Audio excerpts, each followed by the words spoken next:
জানাচ্ছি উক্ত অষ্ট পরিষ্কার সৎসংগঠন অনুষ্ঠানে আমাদের মাঝে উপস্থিত আছেন রাজানগর আঞ্চলিক ভিক্ষু পরিষদের সুযোগ্য সভাপতি, রাজানগর সাক্ষ্যমণি রাজবিহারের সুযোগ্য বিহারাধিপতি, আমার অত্যন্ত কল্যাণকামী পরম শ্রদ্ধেয় ভান্তের পবিত্র পাদে বন্দনা জ্ঞাপন করছি।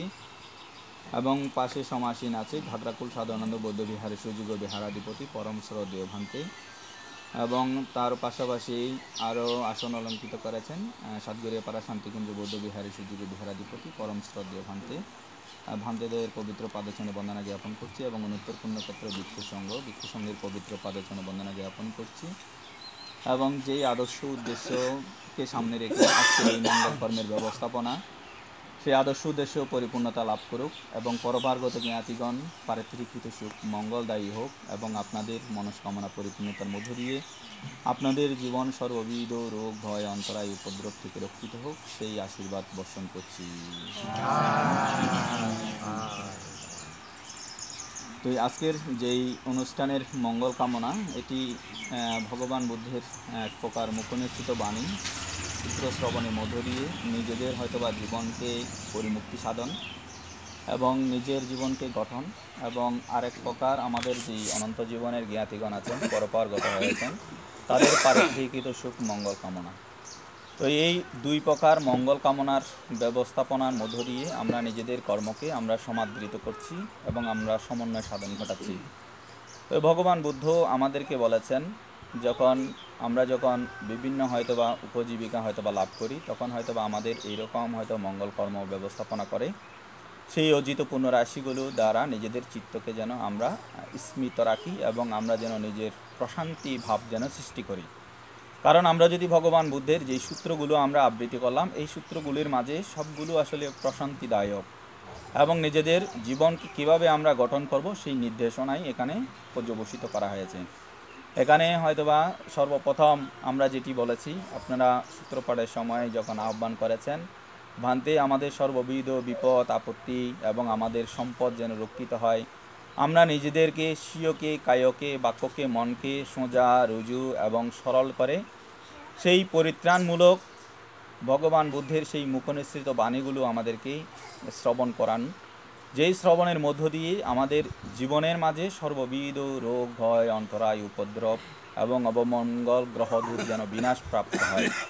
তাহলে সেই আহ্বানের মধ্য দিয়ে ভিক্ষু সংঘগণ শুধু আপনারা নয়, আপনাদেরকে রক্ষাকারী এই ভূমি রক্ষাকারী আকাশবাসী এবং চতুর্দিকপাল দেবতাগণ, অনন্ত লোকের যেই দেবতাগণ আছেন তাদেরকে আহ্বান করেছে সামান্তা চাক্কাবালেসু বলে, অনন্ত চক্রবালের সমস্ত দেবগণ তোমরা এখানে সমবেত হও। এখন মুনিরাজ যিনি বুদ্ধত্ব জ্ঞান লাভ করেছে, চারি অসংখ্য লক্ষ কল্পকাল পারমী সম্ভার পরিপূর্ণ করে, যিনি বুদ্ধিদুরু মূলে নিজের সর্ববিধ দান পারমী, দান উপপারমী, দান পরমাত্ম পারমী এবং 30 প্রকার পারমী, 30 প্রকার উপপারমী, 30 প্রকার পরমাত্ম পারমী পরিপূর্ণতার মধ্য দিয়ে নিজের জীবনকে ত্যাগ তিথিকার মধ্য দিয়ে তিনি কি করেছেন, এই বুদ্ধি জ্ঞান লাভ করেছেন, যিনি সম্যক সম্বুদ্ধত হয়েছেন এবং সর্ববিধ যিনি বিমুক্ত হয়েছেন এবং আমাদেরকে বিমুক্তির দিশারি করার যেই বক্তব্যগুলো প্রদান করেছেন, হিত উপদেশ দান করেছেন, সেগুলি এখন পাঠ করা হচ্ছে।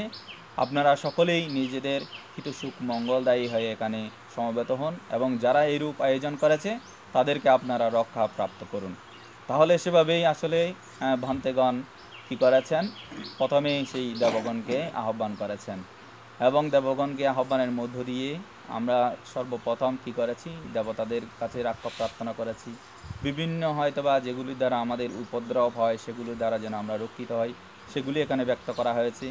দ্বিতীয়তেই ভগবান বুদ্ধের নবগুণ এবং ধর্মের 6 গুণ এবং সঙ্গে নবগুণ, এগুলি শ্রবণের মধ্য দিয়ে আমাদের যেন সর্ববিধ ভয় অন্তরায় উপদ্রব থেকে যেন আমরা রক্ষিত হই, আমাদের যেন জীবনকে আমরা যেন সুন্দরভাবে পরিচালনা করতে পারি এবং সর্ববিধ বাধা বিঘ্ন যেন আমরা প্রতিহত করে আমরা যেন ধর্মময় জীবনে নিজেকে উপনীত করতে পারি, সেরকম হয়তোবা হিতু উপদেশ ব্যক্ত করা হয়েছে। এটি হচ্ছে ধ্বজাজ্ঞ সূত্রের শেষ নিদান। এখানে কেন ধ্বজাজ্ঞ সূত্র উৎপন্ন হয়েছে যদি বলা হয়, তাহলে ধ্বজা মানে আমরা সকলেই বুঝি পতাকাকেই ধ্বজা বলা হয়, যেগুলি দ্বারা নিজেদের হয়তোবা কী করা হয়, প্রতীক হিসেবে আমরা চিহ্নিত করি। যেমন বাংলাদেশকে যদি বলা হয়, চিহ্নিত করা হয় বিশ্বের মাঝে, বাংলাদেশকে একমাত্র চিহ্নিত করা হয় বাংলাদেশি পতাকা দ্বারা। কারণ আমরা যদি বলি বাংলাদেশ কিন্তু একটি দেশ, তখন একটি পতাকা দ্বারা এটা সমাদৃত হয়। যখন আমরা বৌদ্ধ ধর্মাবলম্বী যখন প্রকাশ করি, তখন হয়তো বা বৌদ্ধ ধর্মাবলম্বীর একটি পতাকা আছে, সেটি দ্বারা কি হয়, এটি প্রকাশিত হয়, ফুটস্ফুটিত হয়। তদ্রূপভাবে দেব এবং অসুরের মাঝে এক সময় কি হয়েছে, ঝগড়া বিবাদ উৎপন্ন হয়েছিল। সেটি আদিতেও ছিল, বর্তমানেও আছে এবং ভবিষ্যতেও থাকবে। এই দেব এবং অসুর একসঙ্গে তারা দেবকুলেই মানে কি করত, তারা অবস্থান করত। কিন্তু এক সময় এই অসুরদের সেই মানে কি উগ্রভাবের কারণে দেবগণ কি করেছেন, সেখান থেকে তাদেরকে নিম্নগতি করিয়েছিলেন। সে কারণে তাদের মাঝে ঝগড়া বিবাদ উৎপন্ন হতো। এবং যখন পরাক্রমশালী যেই অসুরগণ দেবগণের উপর যখন হামলা করত, তখন রাজগণ এক একজনের বীরত্বের কথা বলে, সৈন্য সামন্তে যারা আছে তাদেরকে দিগ্ভ্রান্ত না হওয়ার জন্য সেরকম হিত উপদেশ প্রদান করতেন। এগুলো সেখান থেকে বর্ষিত হতে হতে ভগবান বুদ্ধের যখন কর্ণগোচর হলো, তখন ভগবান বুদ্ধ বলছেন, হে ভিক্ষুসঙ্গগণ, একদিকে উপাসক উপাসিকাগণ, যারা এইরূপভাবে দেবতাগণ এখানে অসুরদের সঙ্গে যুদ্ধ করার ক্ষেত্রে দেবগণ এক একজন যারা পরাক্রমশালী আছেন তাদের হয়তো বা কি সেই পতাকাগুলোর দিকে দেখতে বলছে, তাদের সেই ধ্বজার দিকে দেখে সৈন্য সামন্তদেরকে উৎসাহিত করার জন্য বলছে। কিন্তু এই পরাক্রমশালী কি করেছেন, বীরগণও এক সময় পলায়ন পর হয়। কিন্তু যেই ব্যক্তিগণ সর্ববিধ যখন তাদের উপদ্রব উৎপন্ন হয়, তাদের ভয় উৎপন্ন হয়, সেরকম স্থানে তারা যদি গমনাগমন করে, যারা বুদ্ধের শরণ গ্রহণ করে, তারা সেই ভয় উৎপন্ন থেকে তারা রক্ষিত হয়। যারা ধর্মের শরণ গ্রহণ করে, তারা সেই ভয় থেকে কি হয়, রক্ষিত হয়। যারা সঙ্গের শরণ গ্রহণ করে, তারা সেই ভয় থেকে রক্ষিত হয় এবং সর্ববিধ ভয় তাদের বিদূরিত হয়। ভগবান বুদ্ধের সমসাময়িকে সেরকম অনেক ঘটনা প্রবাহ আছে। যেমন এক সময় এক উপাসিকা কি করেছেন, যারা কোনো ধর্মের প্রতি কি করতেন না, কোনো ধর্ম প্রতিপালন করতেন না, তাদের সেই সময় ভগবান বুদ্ধের সময় আমরা জানি 8টি ধর্ম ছিল এবং তারা নিজেদেরকে 8জন ধর্মযাজক নিজেদেরকে অর্হত হিসেবে কি করতেন, প্রকাশিত করতেন, প্রস্ফুটিত করতেন। তাদের ধর্মগুলো হয়তোবা মানুষ প্রতিপালন করত, বিভিন্ন হয়তোবা দেবদেবীর পূজা করত, সেভাবে নিজের জীবনকে উপনীত করত।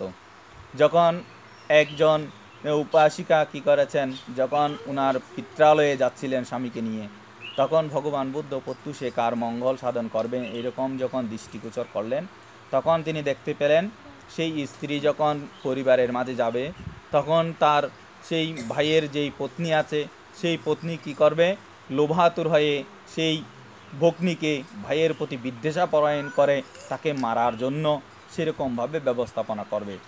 এবং এটি দ্বারা যখন ভগবান বুদ্ধ তাকে বুদ্ধ ধর্ম সঙ্গে শরণাপন্ন করে, তাহলে সেই শরণাপন্নের দ্বারা সে রক্ষিত হবে। এই রক্ষণশীলের দ্বারা যখন ধর্মসভায় এসে যখন ব্যক্ত করা হবে, তখন অনেক অনেক মানুষের কি হবে, জ্ঞান ও চক্ষু উৎপন্ন হবে। সেরকম দৃষ্টি যখন ভগবান বুদ্ধের প্রত্যুষে উনি যখন করুণা সমপতি ধ্যানের মাঝে উপনীত হয়ে যখন কি করছেন, জগৎ আলোকিত করে যখন করুণা আবৃত করছেন, তখন তার সেই দৃষ্টিভঙ্গিটা উৎপন্ন হলো। তখন ভগবান বুদ্ধ, তারা যখন প্রতিমধ্যে যাচ্ছিলেন, তখন ভগবান বুদ্ধ সেখানে গিয়ে উপনীত হলেন এবং তাদেরকে বুদ্ধ ধর্ম সঙ্গের শরণাপন্ন করিয়েছিলেন। শুধু একমাত্র বুদ্ধের শরণ, ধর্মের শরণ, সঙ্গের শরণ, এতটুকুই তারা নিয়েছিলেন। এবং নিয়ে তারা কি করছেন, তারা শ্বশুর বাড়িতে গেলেন এবং যথাযথভাবে ওনার সেই স্বর্ণ অলঙ্কার দেখে তখন ভ্রাতার পত্নীর মাঝে একটি লোভাতুর ভাব উৎপন্ন হলো। তখন ভগ্নীকে হত্যা করার জন্য সেই ভ্রাতাকে কি করলেন, উস্কানি দিলেন। এবং ভ্রাতা কি করলেন, যখন গর্ভাবস্থায় ভগ্নী এসেছিলেন এবং সেই ভগ্নীকে অরণ্যে নিয়ে গিয়ে যখন হত্যার উপক্রম করছেন, তখন সেখানেই ভগ্নী প্রাণ ভিক্ষা চাইলেন। উনার সেই মানে কি বোনের ছেলের প্রাণ ভিক্ষা চাইলেন, কিন্তু কাউকেই তিনি কি করলেন না, সেই প্রাণ ভিক্ষা করলেন না। তখন ভগ্নী চিন্তা করছে, আমি কিভাবে রক্ষিত হতে পারি। তখন আসার পথে যেই ভগবান বুদ্ধের কাছ থেকে বুদ্ধের শরণ, ধর্মের শরণ, সঙ্গের শরণ নিয়েছিলেন, তখন সেই বুদ্ধের শরণ, ধর্মের শরণ, সঙ্গের শরণের আশ্রয় তিনি কি করলেন, শরণ করলেন। তখনই সেখানেই ভূমি রক্ষাকারী দেবতা যারা ছিলেন, উনি কি করেছেন, স্বামীর বেশ ধারণ করে সেখানে উনাকে রক্ষা করেছিলেন। এটি একেবারেই ভগবান বুদ্ধের সমসাময়িকের জজাল্যমান আমরা প্রমাণ দেখতে পাই। যারা বুদ্ধের শরণ গ্রহণ করে, তারা সর্ববিধ ভয় থেকে রক্ষিত হয় এবং সর্ববিধ মঙ্গল তাদের মাঝে বর্ষিত হয়। সে কারণেই ধ্বজাজ্ঞ সূত্রের এই নিধানটা এখানে ব্যক্ত করা হয়েছে। এবং আর দ্বিতীয়তে ব্যক্ত করা হয়েছে মঙ্গলসূত্র। আমরা সকলেই জানি ভগবান বুদ্ধ 12 বৎসর ব্যাপী দেব এবং মানুষের মাঝে কিভাবে মঙ্গল হয় সেটি কি করছেন, মানুষ এবং দেবতার মাঝে একটি কি করলো, সরগোল সৃষ্টি হলো কিভাবে মানুষের মঙ্গল হয়। তখন এই মানুষ থেকে শুরু করে দেবলোকে যখন গেল, দেবতাগণ কি করেছেন, দেবেন্দ্র রাজের কাছে গিয়ে, ইন্দ্রের কাছে গিয়ে তখন প্রার্থনা করলেন, আপনি হচ্ছেন ধার্মিক রাজা, আপনি বলুন মানুষ এখানে পৃথিবীর মাঝে হট্টগোল করছে এবং কিসে মঙ্গল হয় সেটি সেখান থেকে এখানে এসে তাদের মাঝেও কি হয়েছে, বিভাজন হয়ে গেছে, পাট পাট হয়ে গিয়েছে, আপনি বলুন কিভাবে মানুষের মঙ্গল হয়। তখন দেবতার সেই রাজা দেবরাজ ইন্দ্র বলছেন, ভগবান তথাগত বুদ্ধ পৃথিবীতে সূর্য আবির্ভূত হয়ে পৃথিবীতে অবস্থান করছেন, চলো আমরা সকলেই ভগবান বুদ্ধের কাছে যাই এবং গিয়ে ভগবান বুদ্ধকে আমরা প্রশ্ন করি কিভাবে আসলে মানুষের মঙ্গল হয়। তখন ভগবান বুদ্ধের কাছে সেই কি করেছেন, জেতবন আলোকিত করে সেই দেবতাগণ সকলেই সমন্বিত হলেন এবং দেবতাগণকে যখন ভগবান বুদ্ধ প্রশ্ন করলেন তোমরা কেন এখানে সমন্বিত হয়েছে, তখন ভগবান বুদ্ধকে কি করেছেন, দেবতাগণ প্রশ্ন করেছেন, ভগবান তথাগত বুদ্ধ 12 বৎসর ব্যাপী মানুষ এবং দেবতাগণের মাঝে কি হচ্ছে, হট্টগোল হচ্ছে, কিভাবে মানুষের মঙ্গল হয়। তখন ভগবান বুদ্ধ 38 প্রকার মঙ্গলের কথা ব্যক্ত করেছেন, যেগুলি দ্বারা আমরা নিজেদেরকে কি করতে পারি, যেগুলি আমরা অনুশীলন করলে আমাদের জীবনকে আমরা পরিপূর্ণভাবে একজন ধর্মময় জীবনে নিজেকে উপনীত করতে পারি এবং ধার্মিক হিসেবে কি করতে পারি, নিজেদেরকে পরিচিতি প্রদান করতে পারি। কারণ ভগবান বুদ্ধ বলছেন, ধম্মা হবে রাক্ষাতি ধর্মাচারী, যারা ধর্মকে আচরণ করবে তাদেরকে ধর্মেই কি করবে, রক্ষণাবেক্ষণ করবে। তো আমরা রক্ষণাবেক্ষণ করছি না ধর্মকে, সে কারণে ধর্ম আমাকে রক্ষণাবেক্ষণ করছে না, কিন্তু আমরা এখন বিভিন্ন উপসর্গকে আমরা কি করছি, এখন আমরা নিজেদের জীবনকে প্রতিহতমান করে আমরা নিজেদেরকে হয়তোবা আমরা ধর্মকেই কি করছি, গালিগালাজ করছি এবং ধর্মকেই আমরা কি করছি, অবিশ্বাস করছি, অবহেলা করছি। সেরকম যদি বুদ্ধের সমসাময়িক কথা যদি বলি, অনেক অনেক ব্যক্তিগণ আছেন যারা কি করেছেন, ধর্ম অনুশীলন করেছেন। এবং আমরা যদি বলি ভগবান বুদ্ধের প্রধান সেবক আনন্দস্তবীরের কথা, উনার সেই 7 প্রকার 7 জীবনী কি করেছেন, তিনি ব্যক্ত করেছেন যখন তিনি কি করেছিলেন, অরহত্ত ফলে প্রতিপন্ন হয়েছিলেন। উনার জীবন দর্শনে যদি আমরা চাই, উনি তখন সেই 7 প্রকার জীবনীগুলো যখন ব্যক্ত করছিলেন, তখন সেই একেবারে প্রথম জীবনের কথা বলছেন, তখন তিনি কি করেছেন, বন্ধুর তালে পরে কি করেছেন, অকুশল কর্ম সম্পাদন করেছেন এবং পরবর্তী জীবনে কি করেছেন, তিনি পুণ্যময় কর্ম সম্পাদন করেছেন এবং অকুশল কর্ম সম্পাদন করেছেন বিদায় তিনি কি করেছেন, তিনি দুঃখ ভোগ করেছেন এবং তিনি রাজার কি হয়েছেন, কন্যা হয়েছেন। যখন কন্যা জীবন তিনি লাভ করেছিলেন, তাহলে দেখুন আনন্দস্তবীর পর্যন্ত মনুষ্য জীবনে এসে শুধু পুরুষত্ব নয়, মহিলা পর্যন্ত হয়েছিলেন। কেন, তিনি প্রথম এক জীবনে কি করেছেন, বন্ধুর তালে পরে পরদা লঙ্ঘন করেছিলেন সেই কারণে। তাহলে দেখুন এই যে মহিলা যখন হয়েছেন, তখন উনার 7 তলায় একটা কি ছিল, প্রাসাদ ছিল, যেখানে তিনি 7 তলার উপরেই তিনি অবস্থান করতেন এবং দান ধর্ম করতেন। কিন্তু তার পিতা যিনি ছিলেন, উনার মনের মাঝে একটা প্রশ্ন সংশয় উৎপন্ন হলো, এরকম দান ধর্ম করে, এখন পুণ্য কাজ করে, ধর্ম জীবন যাপন করে, আসলে মানুষ কি সত্যিকার অর্থে কি এই পুণ্যের ভাগিদার হতে পারে। তখন উনার সেনাপতিকে যখন জিজ্ঞেস করলে, উনার সেনাপতি বলছেন, আমি আগের জীবনে, কারণ উনার আগের জীবন সম্পর্কে স্থিতমান জ্ঞান ছিল, তিনি বলছেন, আগের জীবনে আমি কি করেছি, দুষ্কৃত কর্ম সম্পাদন করেছি, এখন কিন্তু আমি সেনাপতি হয়েছি। তখন কি করেছেন, উনি দ্বাররক্ষীকে আবার ডাকলেন। দ্বাররক্ষীরও এক জীবনী, 2 জীবনী কী ছিল, ওনার জীবনাচার সম্পর্কে উনি অবগত হতে পারতেন। তখন তিনি বলছেন, আমি 2 জীবন পর্যন্ত কি করেছি, শুধু পুণ্য কাজ করেছি, ভালো কাজ করেছি, কিন্তু আজকে এসে আমি কিন্তু আপনার কি হয়েছি, দ্বাররক্ষী হয়েছি। কোথায় সেনাপতি, কোথায় দ্বাররক্ষী। তাহলে দেখুন এই যে পুণ্য কাজ করেছে, কিন্তু পুণ্য কাজের কিন্তু ফল সে পরিপূর্ণভাবে পায়নি। তখন রাজা চিন্তা করছে, আসলে সত্যিকার অর্থেই মানুষ পুণ্য কাজ করলে কি হয় না, পুণ্যের ফল লাভ করতে পারে না। আবার অকুশল কর্ম করলে অকুশল পুণ্যের ফল কি করে না, তাকে প্রদান করে না। তখন উনি একজন সন্ন্যাসীর কাছে গেলেন। সেই সন্ন্যাসীকে প্রথমে গিয়ে তিনি অভিবাদন করেছিলেন। যখন সন্ন্যাসীর কথা শুনলেন, পুণ্যের কোনো তারতম্য নেই, মানুষ হত্যা করলে কোনো পাপ নেই, তারপর কি বলছেন তিনি, পুণ্যের কোনো হেতুকারক নেই, পাপের কোনো ফল ভোগকারী নেই, ইহজীবনে যা কর্ম করছো সেগুলিই তুমি ভোগ করবে। তখন রাজা এই চিন্তা করে বিমর্ষিত হয়ে সেই আর গুরুকে আর কি করলেন না, অভিবাদন করলেন না। কারণ গুরুকে অভিবাদন করলে কোনো পুণ্য নেই, সেখানে কোনো পাপেরও কি নেই, ফল ভোগকারী নেই। তখন তিনি এসে নিজে কি করছেন, বিভিন্নভাবে নিজেকে কি করছেন, উপজীবিকা করছেন, ভোগবিলাসে তিনি মত্ত হলেন। এবং কন্যার যেই কি ছিল, যেই কন্যার জন্য যেই দানের ব্যবস্থা করেছেন সেগুলোও বন্ধ করে দিল। তখন সেই কন্যা এসে পিতাকে বলছেন, ওনার সেই অতীত জীবনী সম্পর্কে বলছেন, কি ওনার সেই 7 জীবনী সম্পর্কে তিনি বলেছেন, মানে আমি এরকম করেছিলাম, এরকম ফল ভোগ করছি, এবং এরকম করেছি, এরকম ফল ভোগ করেছি। ওনার সেই কার্যকারণে ওনার সেই পিতাকে বোঝানোর জন্য কি করেছেন, তিনি যখন নিজের যখন চিত্তজগৎ যখন উৎপন্ন করেছিলেন, তখন কিন্তু একেবারেই আমরা যে ব্রহ্মলোকের কথা বলি, ব্রহ্মের কিন্তু আসন কিন্তু কম্পিত হয়েছিল। তখন নারদ হিসেবে ভগবান বোধিসত্ত্ব সেখানে জীবন কিন্তু লাভ করেছিলেন ব্রহ্মা হিসেবে। সেই নারদ ব্রহ্মা এসে সেই রাজাকে কি করেছেন, স্বর্গনরক দেখিয়ে ভয় উৎপন্ন করিয়ে তখন কিন্তু তিনি ধর্ম সম্পর্কে বুঝাতে সক্ষম হয়েছিলেন। তাহলে দেখুন, এই যে আমরা এতগুলো দৃষ্টিভঙ্গি দিচ্ছি, আমরা হয়তোবা যখন পুণ্যের ফল পাচ্ছি তখন সেটিকে কিন্তু আমরা উপলব্ধি করতে পারছি না। আবার যখন আমরা পাপ কর্ম করেও যখন আমরা ভালো থাকছি, তখন হয়তোবা বলছি আমরা হয়তোবা এত প্রকার পাপ করেও নিজেরা তো ভালো আছি, কিন্তু অতীতের পুণ্যের ফলগুলো যতক্ষণ পর্যন্ত আমরা ভোগ করব ততক্ষণ পর্যন্ত পাপ আমাকে স্পর্শ করবে না। ভগবান বুদ্ধ ধর্মপদের গাথায় বলছে, যারা পাপ কর্ম সম্পাদন করছে তারা হয়তো বা পাপকে মধুময় মনে করছে, কিন্তু যখন পাপ যখন পরিপূর্ণ হয়, পরিপক্ক হয়, ফল যখন প্রদান করে, তখন আর সেটি আর মানুষ চায় না। তখন সেই দুঃখ মানুষ আর উপলব্ধি করতে চায় না। তখন সেই দুঃখ থেকে নিজেকে হয়তো পরিত্রাণের যেই কথাগুলো আমরা বলছি, সেই পরিত্রাণ যখন আর হচ্ছে না, তখন আমরা সেটিকে আর চাই না। তখন আমরা চাই না চাই না চাই না বলি, কিন্তু সত্যিকার অর্থেই যখন ফল প্রদান করতে থাকে তখন আমরা না চাইলেও তো সেটি প্রদান করবেই।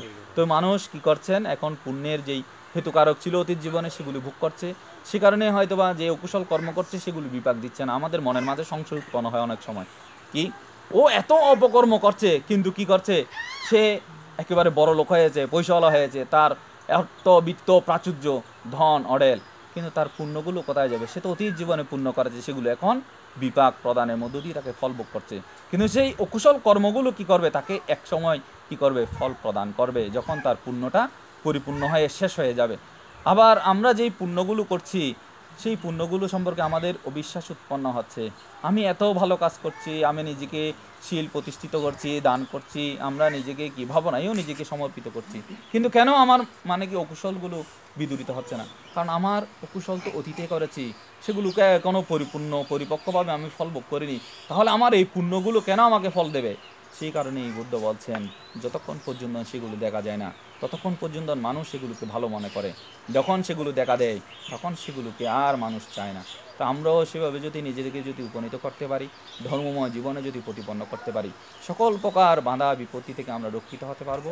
আপনারাও আজকে সেই রক্ষণ ক্ষেত্রের জন্য যে সূত্রপাঠ করেছেন, এই সূত্রপাঠগুলো মাত্র একমাত্র দিক নির্দেশনা মাত্র, যেগুলো নিজের জীবনকে কি করে, একমাত্র স্বচ্ছতা আনয়ন করে এবং নিজের মনকে প্রশান্ত করে। কারণ মনের উপরে কোনো কিছু নেই, মনকে যে যত বেশি প্রশান্ত রাখতে পারবে সে তত বেশি মনের উৎকর্ষ সাধনের মধ্য দিয়ে সর্ববিধ শরীরের উৎকর্ষতা কি করতে পারবে, সাধন করতে পারবে। কারণ ভগবান বুদ্ধের জীবনাদর্শন দেখলেই আমরা দেখতে পাই, কারণ ভগবান বুদ্ধ পরিনির্বাণের সময় আমসা রোগে কী করেছিলেন, অনেক কষ্ট পেয়েছিলেন। আবার যদি আমরা বিম্বিসারের কথা বলি, তিনি কি হয়েছেন, উনার সন্তান উনাকে অনাহারে রেখেছেন, অজাতশত্রু। তাহলে দেখুন তিনি কিন্তু নিজের চিত্তকে কি করেছেন, প্রশান্ত রেখেছিলেন, সে কারণে তিনি আগের থেকেও সৌম্য দীপ্তমান হয়েছিলেন। এগুলি হচ্ছে ধর্মের প্রভাব। সে কারণেই বলছেন ভগবান বুদ্ধ ধম্মাবে রাখাতে ধম্মাচারী। আজকেও সেই ধর্মের অনুশীলনের মধ্য দিয়ে আমরা ধর্মকে অনুশীলন করে নিজের জীবনকে পরিবর্তন ঘটাতে পারলে সত্যিকার অর্থেই ধর্মে আমাকে রক্ষা করবে। আপনাদের সকলের মঙ্গল হোক, আপনাদের সকলকেই রক্ষিত করুক, আপনারা সকলেই ধর্মাচারী হন। সে আপনাদের পরপার্গত জ্ঞাতিগণ, পরপার্গত যারা দুঃখময় জীবনে যদি গিয়ে থাকে তারা সুখময় জীবনে উপনীত হোক। অনন্তপূর্ণ ক্ষেত্রে ভিক্ষু সঙ্গে বন্দনা জ্ঞাপন করে আপনাদের পরপার্গত জ্ঞাতিকে পূর্ণ নিবেদন করে আপনাদের ধর্মময় জীবনের মধ্য দিয়ে ধর্মজ্ঞান উৎপন্ন হোক, সেই আশীর্বাদ বর্ষণ করে আমার সংক্ষেপণ ধর্মকথা এখানে পরিসমাপ্তি ঘোষণা করছি।